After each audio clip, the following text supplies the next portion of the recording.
Hello viewers. So video చూస్తేనే మీకు అర్థమైపోయి ఉంటుంది, బ్రైడ్ టు బి మా సిస్టర్ మ్యారేజ్ కదా. సో మీరు ఫస్ట్ టైం మన ఛానల్ని చూస్తే ఈ వీడియో అనేది మీకు అస్సలు అర్థం అవ్వదు. నేను లాస్ట్ ఇయర్ అక్టోబర్ నుంచి ఎంగేజ్మెంట్ దగ్గర నుంచి ప్రతి ఒక్క వీడియో నేను పోస్ట్ చేస్తున్నాను, అవి చూస్తే మీకు అర్థమవుతుంది. సో బ్రైడ్ టు బి అంటే నెక్స్ట్ డే మాకు అమ్మాయికి ఉడిపిరాట పెళ్లి కూతుని చేయడం. బిఫోర్ నైట్ మేము తనకి చిన్న సర్ప్రైజ్గా బ్రైడ్ టు బి మేము ప్లాన్ చేసుకున్నాము. మీకు ఆల్రెడీ చెప్పే ఉంటాను కదండి, 6 మెంబర్స్ మేము ఉన్నాము. అందులో ఆల్రెడీ 4 మెంబర్స్కి అయిపోయింది, 5th మెంబర్ తిను అమ్మాయి, తిరిగి ఇప్పుడు మ్యారేజ్.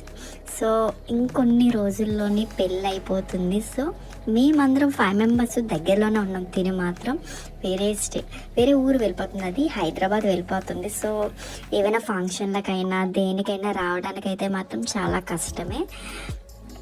సో మా కజిన్స్, మా బ్రదర్ ఇన్లాస్ వీళ్ళందరినీ ఉన్నాము. బేసిక్గా అయితే మాకు బ్రదర్స్ లేరు, మా అత్త వాళ్ళ పిల్లల్ని మేము బ్రదర్స్ అని అనుకుంటాం, ఫీల్ అవుతాము. సో మేమైతే ఇంట్లో చిన్న సర్ప్రైజ్ చేసుకున్నాము. అందరం బ్రైడ్ అయితే ఫుల్ ఎమోషనల్ అయిపోతుంది, మమ్మల్ని వదిలేసి వెళ్ళిపోతున్నాను, మిస్ అయిపోతున్నానని. తను సూపర్ హైపర్ యాక్టివ్. సో అలాంటి అమ్మాయి వెళ్ళిపోతున్నాను అని ఏడుస్తుంటే మాకు కూడా కళ్ళంతా నీళ్ళు తిరిగిపోయాయి. సో ప్రతి ఒక్కటి మీరు వ్లాగ్, నేనైతే ప్రతి ఒక్క వీడియో క్యాప్చర్ చేస్తున్నాను, ప్రతి ఒక్కటి నేను వీడియో అప్లోడ్ చేస్తాను.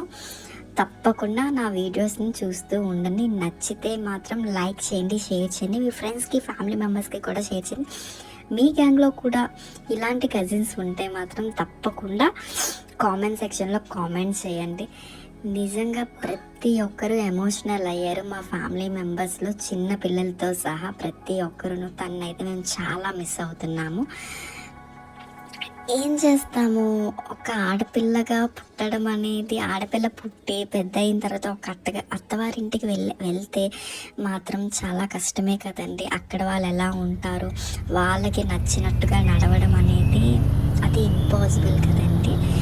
సో అలాగే మా ఫ్యామిలీలోనే ఒక అమ్మాయి ఒక వికెట్ డౌన్ అయిపోతుంది అంటే మాకు నిజంగా చాలా బాధగా ఉన్నదంటే, పెళ్ళి అవ్వడం అనేది హ్యాపీయే, బట్ మమ్మల్ని వదిలేసి తను వెళ్ళిపోతుంది అని అంటే ఈవెన్ పిల్లలు అందరూ ఎమోషనల్ అయిపోయారు.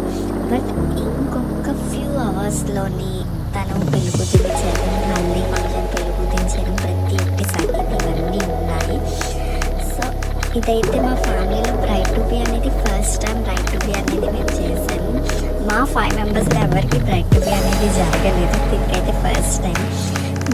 మా ఫంక్షన్లో ఏ ఫంక్షన్లో తనే హోస్ట్ చేసేది, అలాంటిది ఇప్పుడు అమ్మాయి గురించి హోస్ట్ కూడా మేము చేయాలి. మేము ఇంకో చిన్న సర్ప్రైజ్ ఇవ్వాలి అనుకుంటున్నాం. మీకు ఎలా ఉందో కామెంట్స్లో